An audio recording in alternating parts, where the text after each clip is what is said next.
청와대와 자유한국당이 문 대통령과의 회동 형식을 두고 다시 한번 기싸움을 벌이고 있습니다. 청와대가 제안한 회동 날짜가 문 대통령의 유럽 순방 이틀 전인 7일인데요. 그때까지 이견이 좁혀지지 않을 경우에 국회 파행, 장기화가 우려되고 있습니다. 네, 한국당 주요 당직자들의 이딴 막말에 황교안 대표가 책임을 통감한다며 재발하면 응분의 조치를 취하겠다고 강하게 경고했습니다. 이 관련 내용 포함한 주요 정치 현안들 최민희 전 국회의원, 이상휘 세명대 교수와 함께 자세히 짚어보겠습니다. 네, 어서 오세요. 안녕하십니까? 안녕하십니까? 두 분 제가 방금 경제 관련 소식을 전해드렸잖아요. 많이 좋지 않아 보입니다. 일단 수치상으로는 그렇습니다. 그렇기 때문에 청와대와 여야 좀 만났으면 좋겠다는 게 국민들이 바람인 것 같아요. 그런데 회동 방식을 두고 다시 한번 또 기싸움을 벌이고 있는 것 같습니다. 청와대는 일단 7일 문재인 대통령이 9일 날 유럽 순방을 하기 때문에 그때 오자 회동을 한 다음에 1대1 좀 만나자 하는데 한국당은 그게 아니라 3당 그러니까 교섭단체가 먼저 만나고 1대1 하다. 거의 비슷한데도 불구하고 이게 의견이 좀 좁혀지지 않는 것 같습니다. 어떻게 보십니까? 그러니까 청와대 회동 형식을 놓고 이렇게까지 줄다리기를 한 기억이 없습니다. 박근혜 대통령 때도 사실은 청와대 의중대로 대개 야당들이 받아줬습니다. 근데 아무리 제가 객관적으로 보려고 해도 그리고 자유한국당에 점수를 주려고 해도 이번 건은 좀 너무하다는 느낌인 게 처음에 청와대에서 5당 회동을 제안했습니다. 그 회동 제안하기 전에 각 당 대표들과 이렇게 다 얘기를 했는데 황교안 대표만 반대하면서 독대를 제안했어요. 그래서 결국은 이게 청와대가 그러면 5당 대표회담을 하고 독대회담을 하자 이렇게 제안했습니다. 그랬을 때 황교안 대표가 단독회담 먼저 하고 그다음에 5당 대표 만나든지 그것만 알아서 해라 이런 반응이었거든요. 그래서 청와대가 그럼 동시에 진행하자. 그리고 같은 날 하자. 그러면 나머지 당 대표들께서 좀 덜 불쾌하실 거 아니에요. 그래서 뭐 황교안 대표를 독대하고 그다음에 5당 대표회담 해도 될 것 같습니다. 그런데 갑자기 또 청와대가 물러나니까 3당 대표회담 하자. 그럼 나머지 2당은 뭐가 됩니까? 그러니까 이거는 좀 황교안 대표와 자유한국당이 좀 심하다 이런 느낌입니다. 그럼에도 불구하고 참 대통령께서 힘드실 것 같긴 한데 저는 뭐 그냥 독대도 하고 그다음에 3당도 하고 5당도 하고 이랬으면 좋겠습니다. 대통령께서 피곤하시겠지만 어쩌겠습니까? 이렇게 막무가내로 나오는데. 네. 그래요. 여러 가지 해석이 있을 수 있겠습니다만은 이제 방식의 문제가 아니고 첫 번째 좀 감정이 거의 깊은 것 같아요. 양당 정치가 이 진영 간의 싸움. 이게 뭐냐 그러면 쉽게 이야기하자면은 이제는 콩으로 매주를 순대해도 믿지 않겠다. 이런 감정들이 이제 받쳐 있는 것 같습니다. 이런 것들은 뭐 패스트 트랙부터 시작해서 갖은 이제 정쟁의 대립 상황에서 그런 골이 깊어졌다는 그런 차원에서 이게 합의가 안 될 것 같고요. 그다음 두 번째는 뭐 이런 것 아니겠습니까? 야당의 입장으로서는 소위 말해서 샤덴프레이드거든요. 여당이 곤혹스러워야 야당이 이길 수밖에 없는 그런 구조를 가지고 있습니다. 그래서 이걸 뭐 정치 용어로 비판과 견제를 잘한다라고 이제 표현을 할 수가 있는데 야당 입장으로서는 지금 궁극적으로 여당이 가지고 있는 정책적 실패, 여러 가지 정책에 대한 모순점들 이런 부분들을 좀 부각시키는 것이 야당의 기본적인 책무라고 봐야 됩니다. 그런 측면에서 여기에 쉽게 의사 일정이라든가 또는 대화에 낄 수 없다라는 그런 측면이 있겠죠. 물론 방법적 측면에서 앵커께서도 지적하시다시피 지금 경제가 나쁘니까 여기에 대해서 뭐 초당적으로 협의를 해서 할 수 있지 않느냐라고 이야기하겠지만은 이 부분에 대해서는 비판적 기능을 최대한 높이 세우기 위해서 좀 이걸 크게 부각시키는 그런 차원에서라도 이 부분에 대해서는 어떤 명분이라든가 합리적인 어떤 선에서 여기에서 쉽게 합의해주는 그런 모습은 보이지 않는 것이 야당의 입장이 아니겠느냐 이렇게 보는 거죠. 네, 그럼 그 부분은 저는 요새 어떤 생각을 하게 됐냐면 국회의원들은 특히 자유한국당 의원들은 살기가 어렵지 않으신가 보다 이런 생각을 하게 되었습니다. 왜냐하면 말로는 경제가 어렵다고 하면서 장외투쟁하고 국회를 안 열잖아요. 그러면 빨리 정말 민생이 어렵고 어려운 분들이 계시다면 그런 분들에게 먹고 살 기회를 만들어 주려면 빨리 추경을 해야 됩니다. 그리고 정부를 비판하는 건 비판하고요. 비난하려면 비난하더라도. 그런데 정말 어렵다면 자유한국당 의원님들이 피부로 정말 생활이 어려우시다면 이렇게 하시겠나. 국회의원들께서 이러시겠나 이런 생각이 들었어요. 그래서 왜 이렇게 국회가 그리고 자유한국당이 경제를 이데올로기화 시키냐. 그거는 일 안 해도 매달 세비 받으셔서 그래요. 저는 지금 대한민국에 제일 중요하게 만들어야 될 법안이 국회에 무노동 무임금 법안을 만드는 거라고 생각합니다. 그래서 일 안 하면 국회의원들도 어려워져야 돼요.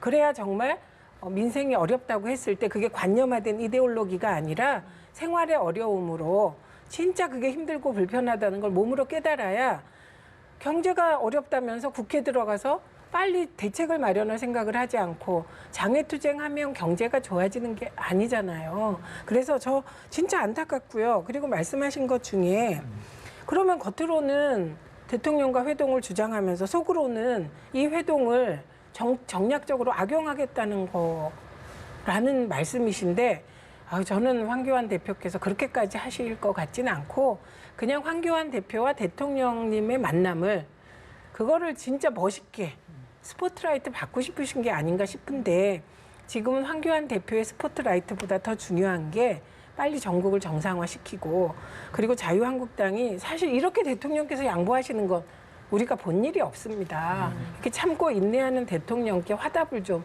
해주시면 어떨까 싶어요. 물론 뭐 민생에 대한 부분이 여야 공이 다 부담을 가질 수밖에 없을 것 같습니다. 야당의 입장에서도 뭐 서민에 대한 부분들이 얼마나 부담이 되겠습니까? 이것이 여야가 가지고 있는 공이 부담이다 이렇게 이제 볼 수가 있는데 실질적으로 뭐 이런 상황에서 그러면 대통령이 양보를 했다, 뭐 양보를 하지 않았다 이런 표현도 있을 수가 있는데 지금까지 뭐 대한민국 정치사가 이러한 대립의 연속이었습니다. 뭐 이게 새삼스럽고도 없는 문제고 이것이 잘 합리적으로 해결되면 뭐 다행입니다만 뭐 궁극적으로 되지 않겠나 지금 그렇게 봅니다. 다만 이런 것이죠. 이제 회동 방식에 대해서 그러면은 일각에서는 대통령이 그러면 5당 다 만나면 되지 않겠느냐 1대1로 이렇게 다 만나면 되지 않겠느냐 또 아니면은 뭐 따로 만나주고 또 3당 또 따로 만나고 이렇게 해서 대통령이 좀 힘들더라도 의원님 주장하신 것처럼 그렇게 하면 되지 않겠냐 이런데 이런 단순히 회동이라는 것이 상당한 정치적 메시지를 가져다 주기 때문에 그렇게 우리가 뭐 알 수 없는 서민들이 알 수 없는 그런 복선이 있는 것이죠. 뭐냐 그러면은 이런 겁니다. 3당을 먼저 만나고 그다음에 5당을 먼저 만나고 뭐 한국당 대표가 먼저 만난다. 이런 어떤 구체적인 방안 제안들 이런 것들은 실질적으로 전체적으로 당들이 5당이라든가 뭐 3당이라든가 같이 모여서 뭔가 이야기를 해야 여기서 쉽게 타결이 됩니다. 어떤 주제라든가 어떤 정책에 대해서 쉽게 타결이 되는데 이것을 따로따로 찢어놓고 만나기 시작하게 되면은 그만큼 정부 여당 청와대 쪽에서는 힘이 듭니다. 어떤 사안에 대해서 합의도 잘 안 되고 예를 들어서 이런 거죠. 오늘은 한국당 만나고 내일 민주당 만나고 그다음 민평당 만난다. 그러면은 3일 동안 계속해서 정치적 메시지가 다 달라집니다. 그러면 청와대 입장에서는 3일 동안 계속해서 당대표들을 만나갖고 협의를 해야 되는 그런 어떤 에너지가 소비되거든요. 그래서 이렇게 만남에 대한 부분들을 일괄 타격시키려고 자꾸 하자는 부분들은 청와대에서도 뭔가 당대표들 모인 상황에서 정책적 협의를 도출해야 될 것이 있다라고 보는 것이고 야당에서는 거기에 대해서 순순히 동의할 수 없다라는 어떤 복선이 있는 것이죠. 뭐 사실 대통령과 여야 대표 만남도 문제지만 지금 여야 3당 원내대표 간의 국회 정상화 방안도 굉장히 난항을 겪고 있는 상황이잖아요. 민주당 측에서 그 논란이 됐었던 합의문의 문구 합의한다 혹은 합의하도록 노력한다, 합의 처리하도록 노력한다 이 차이를 두고 여기에서 민주당이 좀 한 발 더 나아가서 합의 처리를 원칙으로 한다라고 이야기를 하겠다라고 이야기를 했는데 주장 제안을 했는데 한국당은 지금 이 제안도 진정성 없다라고 받아들이지 않고 있는 상황이거든요. 네, 그렇죠. 이게 이제 국민들께서 들으시기에는 이게 무슨 말장난 같은 얘기냐 하실지 모르겠습니다만 사실 중요한 의미가 있는 것입니다. 이게 합의 처리를 원칙으로 한다. 이것을 되짚어서 이야기를 한다 그러면은 합의 처리를 원칙으로 하되 불가피한 상황에서는 합의 처리를 하지 않을 수도 있다라고 해석이 될 수가 있는 부분이거든요. 이 부분은 야당에서 그것을 부담스러워하는 겁니다. 그래서 합의를 해야 된다라고 명시적으로 이야기해야 그것이 명시적으로 합의를 해야 될 수밖에 없는 처지가 되지만 합의 처리를 원칙으로 한다는 것은 원칙이지만 지켜지지 않았을 수도 있다는 해석이고 다만 여기서 이제 다시 한번 이야기될 수 있는 게 합의 처리를 기본으로 한다라고 이야기하면 이야기가 좀 달라지겠죠. 기본 그 자체는 그 자체를 존중해야 되기 때문에 이것을 준수해야 되는 의미는 있다라는 건데 저는 민주당이라든가 이런 쪽에도 여권 쪽에서 제시를 할 때 차라리 문구 자체를 합의 처리를 기본으로 한다라고 했으면 훨씬 나았을 것이다. 한국당이 또 받아들이기가 쉬웠을 것이다라는 생각을 좀 합니다. 주인님 어떠세요? 저 얘기는 그 민주당과 나머지 3당 패스트 트랙을 합법적으로 한 당에게 백기투항하라는 얘기예요. 지금이 그럴 상황입니까? 합법적으로 일을 처리한 세력, 일을 한 당들에게 이게 계속 국회를 보이콧하는 자유한국당이 백기 항복하라는 게 말이 됩니까? 저는 정말 이해를 못하겠습니다. 왜냐하면 이 자유한국당을 그럼 백기 항복하라고 하냐 이렇게 나오는데 그건 백기 항복이 아니죠. 잘못한 쪽에 귀책 사유가 있는 쪽에 책임을 묻는 게 정상이거든요. 그러면 패스트트랙 오기 전까지 선거구제 협상에 나섰어야죠. 그런데 자유한국당이 이렇게 보니까 정의당, 바른미래당이 다 연동형 비례대표제를 밀어붙이는데 자유한국당은 비례대표제를 없애자는 거예요. 시대착오적인 것이죠. 그러니까 안 될 것 같으니까 협상판을 깨버린 거 아닙니까? 그래서 나머지 당들이 기다리다가 자유한국당이 만든 국회 선진화법에 합법적으로 들어있는 패스트트랙을 한 것이죠. 그래서 패스트트랙의 정신 자체가 논의를 강제해서 선거구제 협상을 5당이 하게 만드는 것입니다. 그래서 합의 처리하도록 노력한다가 맞는 거죠. 그런데 자유한국당이 저렇게 제가 보기에는 막무가내입니다. 그 의도가 뭔지를 이해하기가 어려운 상황이거든요. 예. 그러니까 원칙적으로 합의 처리한다. 이거는 그냥 프로테이즈로 보면 그냥 합의 처리하도록 노력한다? 그럼 50% 정도라면 원칙적으로 합의 처리한다는 원칙을 지켜야 되는 거잖아요. 그러니까 한 75% 자유한국당의 의사가 반영된 것이기 때문에 이 정도면 받아야 되는 겁니다. 예, 알겠습니다. 이인영 원내대표도 뭐 단독 국회 소집 민주당 최후의 수단이었다. 계속해서 협상의 그런 여지는 남겨두고 지금 수석 부대표들 계속 만나고 있다고 어제 저희 방송에 출연해서 그런 이야기를 했습니다. 글쎄 오늘 내일 뭐 좋은 결과가 들릴지 모르겠습니다만 다른 얘기 좀 하겠습니다. 막말 얘기입니다. 두 분은 제가 알기로 언론에 대한 이해도가 누구보다 높으신 거 알고 있는데 한성교 사무총장의 그 걸레질이라는 발언, 기자들에 대해서 한 발언. 어제 민주당 원내대변인이 아래 바닥에 앉아서 브리핑을 하는 거 봤어요, 백부를. 예, 어떻게 보셨나요? 아니, 그러니까 민주당 원내대변인은 잘한 거죠. 특히 정춘숙 대변인은 아무 말도 하지 않고 그냥 바닥에서 같이 앉아서 한 겁니다. 깜짝 놀랐죠. 그리고 저는 늘 더 놀라는 게 이렇게 막말을 해요. 그러면 제가 실수했습니다. 아차 싶잖아요. 그러면 죄송합니다. 이렇게 깨끗하게 다음에 실수하지 않겠습니다. 하면 될 걸 그거를 무슨 기자들을 생각해서 했다는 등 이런 식의 변명이 더 국민들을 분노하게 하는 것 같고요. 저는 이제 특히 여성 기자들이 이 생각은 왜 드는지 이렇게 앉아서 하고 있는 걸 보면 이렇게 애처로울 때가 있었어요. 그리고 속으로는 저렇게까지 해야 되는 거구나 이런 생각을 다 할 겁니다 아마. 그런데 걸레질이라는 표현은 머릿속에 있질 않아요. 보통 사람들은. 정말 이해하기가 어렵습니다. 언론에 대한 이해도가 많이 낮은 거죠. 많이 낮은 건데 뭐 강병원 의원은 한성교 사무총장의 이런 발언에 대해서 흐릿한 눈을 좀 닦아줘야 되겠다라고 이야기했는데 그것도 사실상 적절한 말은 아닌 것 같아요. 차라리 방금 말씀하신 대로 그냥 아무 말 없이 바닥에 앉아서 브리핑하는 것이 상당한 메시지가 아니냐 이렇게 생각을 해서 좀 아쉬운 점이 있는데 이런 겁니다. 뭐 이 관련해서 여러 가지 분석들을 많이 해주시고 계신데 일각에서는 이게 뭐 적대적 공생관계, 양당 극단적인 체제에서 나올 수 있는 그런 현상이다 이렇게 이야기하는데 저는 좀 다르게 봅니다. 이게 뭐냐면은 어느새부턴가 대한민국의 정당 정치 자체가 가치화설하게 조금 실종이 되고 있습니다. 실종이 되고 있고 개인 브랜드 전쟁으로 가고 있는 것 같아요. 이게 뭐냐 그러면은 우리나라에 대충 어림잡아서 인터넷 언론까지 하면 한 5, 6천 개가 됩니다. 실질적으로. 언론을 하기가 참 쉬워졌어요. 그러다 보니 정보가 홍수가 되고 여기에 대해서 사실상 언론들에 대한 뭔가 좀 부각시키기 위한 정치인 노력들이 상당히 다방면으로 이루어진다고 봐야 됩니다. 그런 측면에서 이 정치인들이 자기의 브랜드를 만들기 위해서 어쨌든 간에 튀어보자는 어떤 그런 것들을 좀 한몫하겠죠. 더군다나 막말이 나오는 시점을 가만히 보면요. 총선을 임박한 시점이나 또 아니면은 여야가 아주 첨예하게 대립한 시점이나 이런 시점에서 막말이 많이 나오거든요. 지금 상황에서는 그 두 가지가 합일되어 있는 상황입니다. 총선도 앞둔 상황이고 그래서 더군다나 이제 야당의 입장에서는 정쟁이 첨예한 대립 과정에서 뭔가 여당을 대해서 직접적이고 단어 선택에서 좀 자극적인 공격으로 뭔가 임팩트가 나타나야 되는데 이런 차원에서 이야기하다 보니까 실수가 된 것이 아닌가 이런 생각인데 뭐 잘못된 것이죠. 잘못된 것이고 이런 부분들은 실질적으로 민주당도 마찬가지입니다. 사실상 이런 막말 공방이 어제 오늘만 있는 부분이 아니고 정치의 언어라는 것은 아시다시피 사적인 영역에서 나오는 것이 아니고 공적인 영역에서 나오는 것이거든요. 그것이 나쁜 말이 나쁜 관습을 낳게 되고 나쁜 정치를 낳게 되는 겁니다. 이런 부분들을 좀 국민들이 먼저 이 국어 순화 운동이라는 그런 차제에서 캠페인이라도 해야 되지 않느냐. 전 그렇게 봅니다. 교수님. 그러면 저는 늘 어떤 고민을 하냐면 왜 욕을 먹으면서 막말을 할까?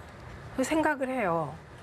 제가 19대 때 왜 나는 막말을 하려고 생각하지 않았을까? 왜 그렇지? 이렇게 생각을 해봅니다. 예. 정말 외람된 말씀이지만 지금 교수님이 하고 계신 게 양비론 물타기입니다. 저는 이번 사항은 그렇게 보면 안 된다고 생각을 해요. 저는 만약에 나경원 대표가 하는 전체주의 발언이라든지 색깔론의 거꾸로 막말이라든지 정용기 의장이 얘기한 만약에 박근혜 전 대통령이 김정은보다 못하다는 말을 민주당 의원이 했다면 어떻게 됐을까? 전 난리가 났을 것 같아요. 그만뒀을 것 같아요, 국회의원을. 그런데 유독 자유한국당 의원들의 아주 심한 막말에 대해서 사실 우리가 정치평론을 하는 우리가 때로는 가르마를 타줘야 되는데 그런 막말들이 어떻게 민주당에서 하는 막말들과 비슷하다? 다 똑같다? 이렇게 하기 때문에 저는 자유한국당의 막말이 계속된다고 생각합니다. 모든 언론이 조선일보까지, 특히 조선일보가 그 막말이 잘못됐다고 얘기했다면 전 이건 근절됐을 거고요. 또 하나는 황교안 대표가 말로만 막말 경고령을 내리시니까 이런 일이 벌어지는 겁니다. 이게 만약에 5.18 망언을 했던 이종명 의원 아직도 제명 안 됐잖아요. 그러니까 이종명 의원을 윤리위에서 제명하라 그랬어요. 이례적인 결정을 윤리위가 해줬는데 아직도 자유한국당이 이종명 의원 건을 처리 안 하고 있습니다. 이렇게 처리를 안 하고 솜방망이 대응을 하니까 계속해서 막말이 나오는 겁니다. 그런데 그러면 반대파의 입장에서 보면 저렇게 막말해 주니까 놔두면 되지? 그렇게 하면 안 되잖아요. 국회가 품격을 찾아야 되잖아요.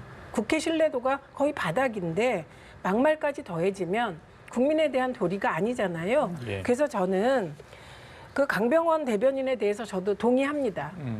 예, 저는 그냥 정춘숙 대변인처럼 아무 말 없이 바닥에 같이 앉아서 하는 걸로 충분했다고 생각합니다. 인정하잖아요. 강병원 대변인은 물론 한성교 총장 개인을 얘기한 거기 때문에 파장이 적을 수 있겠지만 그것도 저는 적절하지 못했다고 생각해요. 예. 그러나 더 적절하지 못했던 건 한성교 총장의 그 발언이다라고 최소한 우리가 이 자리에선 좀 동의를 해야 없어질 것 같습니다. 하나만 더 네. 제가 여쭤보고 네. 그것까지 답을 해주세요. 방금 말씀하셨는데 황교안 대표가 제대로 적절하게 대처를 못해서 그런 것도 키운 부분이 있다는데 어제 이제 책임을 통감하고 재발하면 응분의 조치를 하겠다. 그러니까 응분의 조치라는 단어까지 썼습니다. 굉장히 강한 경고의 메시지인데 자, 그걸 어떻게 해석하시고 또 우리 최 의원께 말씀하신 부분에 대한 또 같이 이야기를 좀 응분의 들어보겠습니다. 조치를 강구하겠다는 것이 아니고 응분의 조치를 해야죠.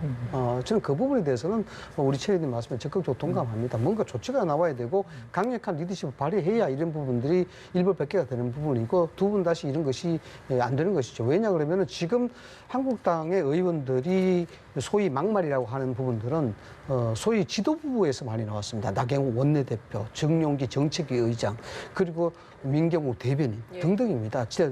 이 지도부가 했다는 것은 결국 당의 입들이고 당의 격이거든요. 그런 차원에서 사고 좌우를 이제 살펴보자고 했다는 것 자체는 굉장히 뭐 양식적 측면에서 문제가 있다고 보는 것인데 이렇습니다. 이야기하시는 바에 따르면 물타기라고 이야기하시는데 사실 물타기는 아니고요. 뭐냐 그러면은 이 막말에 대한 의미 자체가 이렇습니다. 사전적 용어를 우리가 찾아보더라도 함부로 내뱉는 말입니다. 이게 비속어라든가 욕설이 들어가서 막말이 아니고 함부로 생각 없이 한다라는 건데 한국당도 이 부분에 대해서는 생각 없이 한 말을 그래서 막말이라고 이야기합니다. 그래서 이 부분이 한국당 문제뿐만 아니고 정치권 전반에 이런 현상이 펼쳐져 있더라라고 제가 지적하는 겁니다. 예를 들어서 이해찬 의원 같은 경우는 도둑놈이라고 이야기를 했어요. 그리고 여기에 대해서 적폐 보수를 다 괴멸시켜야 된다는 그런 얘기까지 하거든요. 이게 막말에 대한 범주로 살펴본다면 이것 또한 만발인 거예요. 그래서 이런 것들은 서로가 소위 말해서 젠틀맨십 어그리먼트가 있어야 된다. 신사협정이 있어야 된다는 겁니다. 이런 것들이 한국당의 지도부가 이렇게 이야기하는 것도 결국 이야기하시는 대로 중도 외연 확대가 안 되는 겁니다. 왜냐하면 정용기 정책위의장 같은 경우는 정책을 총괄하는 사람인데 색깔론에 대한 막말을 막 했어요. 이런 거는 과연 그러면 한국당은 어떤 식으로 중도 세력이 봐줄 것이냐. 오히려 총선 앞둔 상황에서 중도 진영이 다 떠나가는 그런 형태를 놔두는 것이거든요. 이 각 당에서도 좋지 않다는 겁니다. 그래서 누구 편을 들어서 이야기하는 것이 아니고. 짧게 주시죠. 다음 질문 저희들 준비하고 아니 있습니다. 교정을 해야 될 것 같아서요. 이해찬 대표가 대선 중에 말씀하셨던 건 극우적 보수가 괴멸돼야 한다는 겁니다. 저도 극우적 보수는 괴멸돼야 한다고 생각합니다. 그리고 자유한국당이 합리적 보수 정당이 됐으면 좋겠다. 그래서 이건 보수 괴멸은 아니었다. 이거 말씀드리고요. 그다음에 도둑놈이라는 발언은 적반하장을 풀면 도둑놈이 재발저린답니다. 이거 속담을 푼 이 부분을 그럼 이 말도 도둑님께서 재발저린다 이렇게 해야 되나요? 이건 속담에 나온 말까지. 그러니까 민주당 쪽의 말은 이런 식으로 사실 별 문제 없는 말도 막말이라고 하고 자유한국당의 막말은 진짜 색깔론 막말부터 인격 비하 막말까지 세월호 유족들 막말까지 이걸 어떻게 동일시합니까? 그래서 짧게 말씀을 드린다면요. 국민들한테 막말이든 어떻든 해석을 강요를 할 수는 없습니다. 네. 그래요. 알겠습니다. 황교안 대표 나왔으니까요. 내일이 이제 당대표 취임 100일째라고 합니다. 평가가 엇갈리고 있는 두 분은 보시기에 100일 동안 황교안 대표가 어떻게 좀 활동을 했고 또 앞으로도 어떤 문제가 좀 있는 것으로 판단할 수 있는지 그 부분에 대한 좀 평가를 좀 해주시죠. 지도자적 측면하고 야당 대표의 측면하고 좀 이야기가 다를 것 같습니다. 지도자적 측면에서는 색깔론에 대한 부분을 더욱더 심화시켰다는 측면에서 과연 앞으로 한국당이 외연 확장을 통해서 정권을 창출할 수 있을까, 총선을 이길 수 있을까 이런 측면에서 좀 걱정이 되는 부분이 상당히 많고요. 이런 걸로 기화로 해서 오히려 정쟁을 심화시키는 그런 형태로서 보면 지도자로서의 역할은 좀 그렇게 높은 점수를 줄 수 없다라는 그런 생각이고, 다만 야당의 지도자, 야당의 대표로서 본다 그러면은 단계적 전략적 차원에서는 성공을 거두지 않느냐 이렇게 봅니다. 일단 괴멸되다시피 했던 보수 진영을 어쨌든 장외투쟁이라는 수단을 통해서 전부 다 한 입으로 결집시킬 수 있는 그런 효과를 거뒀으니까 뭐 이런 것들은 야당의 대표로서는 성공했다. 저는 그렇게 봅니다. 예, 알겠습니다. 자, 오늘 두 분 모시고 정치대담을 했는데요. 시간이 없는 관계로 오늘 여기서 좀 마치도록 하겠습니다. 양해해 주시기 바랍니다. 최민희 전 국회의원 3명 이상의 교수였습니다. 말씀 잘 고맙습니다. 들었습니다. 감사합니다. 또 제가 여쭤보고 그것까지 답을 해주세요. 방금 말씀하셨는데 황교안 대표가 제대로 적절하게 대처를 못해서 그런 것도 키운 부분이 있다 했는데 어제 이제 책임을 통감하고 재발하면 응분의 조치를 하겠다. 그러니까 응분의 조치라는 단어까지 썼습니다. 굉장히 강한 경고의 메시지인데 자, 그걸 어떻게 해석하시고 또 우리 최 의원께 말씀하신 부분에 대한 또 같이 이야기를 좀 들어보겠습니다. 응분의 조치를 강구하겠다는 것이 아니고 응분의 조치를 해야죠. 저는 그 부분에 대해서는 우리 최 의원님 말씀에 적극적으로 동감합니다. 뭔가 조치가 나와야 되고 강력한 리더십을 발휘해야 이런 부분들이 일벌백계가 되는 부분이고 두 분 다시 이런 것이 안 되는 것이죠. 왜냐 그러면은 지금 한국당의 의원들이 소위 막말이라고 하는 부분들은 소위 지도부에서 많이 나왔습니다. 나경원 원내대표, 정용기 정책위 의장, 그리고 민경욱 대변인 등등입니다. 이 지도부가 했다는 것은 결국 당의 입들이고 당의 격이거든요.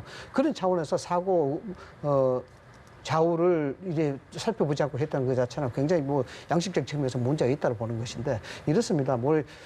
이야기하시는 바에 따르면 물타기라고 이야기하시는데 사실 물타기는 아니고요. 뭐냐 그러면은 이 막말에 대한 의미 자체가 이렇습니다. 사전적 용어를 우리가 찾아보더라도 함부로 내뱉는 말입니다. 이게 비속어라든가 욕설이 들어가서 막말이 아니고 함부로 생각 없이 한다라는 건데 한국당도 이 부분에 대해서는 생각 없이 한 말을 그래서 막말이라고 이야기하는 겁니다. 그래서 이 부분이 한국당 문제뿐만 아니고 정치권 전반에 이런 현상이 펼쳐져 있더라라고 제가 지적하는 겁니다. 예를 들어서 이해찬 의원 같은 경우는 도둑놈이라고 이야기를 했어요.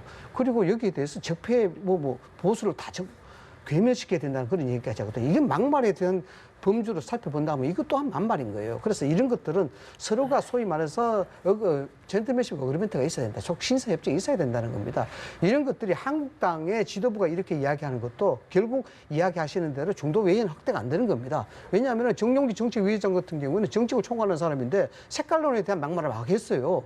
이런 거는 과연 그러면 한국당은 어떤 식으로 중도 세력이 봐줄 것이냐. 오히려 총선 앞둔 상황에서 중도 진영이 다 떠나가는 그런 형태를 놔두는 것이거든요. 이 각 당에서도 좋지 않다는 겁니다. 네, 그래서 제가- 누구 편을 들어서 이야기하는 것이 아니고 짧게 네. 해주시죠. 다음 질문 저희들 준비하고 아니 있습니다. 교정을 해야 될 것 같아서요. 이해찬 대표가 대선 중에 말씀하셨던 건 극우적 보수가 괴멸돼야 한다는 겁니다. 저도 극우적 보수는 괴멸돼야 한다고 생각합니다. 그리고 자유한국당이 합리적 보수 정당이 됐으면 좋겠다. 그래서 이건 보수 괴멸은 아니었다. 이거 말씀드리고요. 그다음에 도둑놈이라는 발언은 적반하장을 풀면 도둑놈이 재발절인답니다. 이거 속담을 푼 이 부분을 그럼 이 말도 도둑님께서 재발절인다 이렇게 해야 되나요? 이건 속담에 나온 말까지. 그러니까 민주당 쪽의 말은 이런 식으로 사실 별 문제 없는 말도 막말이라고 하고 자유한국당의 막말은 진짜 색깔론 막말부터 예. 인격 비하 막말까지 세월호 유족들 막말까지 이걸 어떻게 동일시합니까? 그래서 짧게 말씀을 드린다면요. 국민들한테 막말이든 어떻든 해석을 강요를 할 수는 없습니다. 네. 그래요. 알겠습니다. 황교안 대표 나왔으니까요. 내일이 이제 당대표 취임 100일째라고 합니다. 평가가 엇갈리고 있는 두 분은 보시기에 100일 동안 황교안 대표가 어떻게 좀 활동을 했고 또 앞으로도 어떤 문제가 좀 있는 것으로 판단할 수 있는지 그 부분에 대한 좀 평가를 좀 해주시죠. 지도자적 측면하고 야당 대표의 측면하고 좀 이야기가 다를 것 같습니다. 지도자적 측면에서는 색깔론에 대한 부분을 더욱더 심화시켰다는 측면에서 과연 앞으로 한국당이 외연 확장을 통해서 정권을 창출할 수 있을까, 총선을 이길 수 있을까 이런 측면에서 좀 걱정이 되는 부분이 상당히 많고요. 이런 걸로 기화로 해서 오히려 정쟁을 심화시키는 그런 형태로서 보면 지도자로서의 역할은 좀 그렇게 높은 점수를 줄 수 없다라는 그런 생각이고, 다만 야당의 지도자, 야당의 대표로서 본다 그러면은 단계적 전략적 차원에서는 성공을 거두지 않느냐 이렇게 네. 봅니다. 일단 괴멸되다시피 했던 보수 진영을 어쨌든 장외투쟁이라는 수단을 통해서 전부 다 한 입으로 결집시킬 수 있는 그런 효과를 거뒀으니까 뭐 이런 것들은 야당의 대표로서는 성공했다. 저는 그렇게 봅니다. 예, 알겠습니다. 자, 오늘 두 분 모시고 정치대담을 했는데요. 시간이 없는 관계로 오늘 여기서 좀 마치도록 하겠습니다. 양해해 주시기 바랍니다. 최민희 전 국회의원 3명 이상의 교수였습니다. 말씀 잘 고맙습니다. 감사합니다.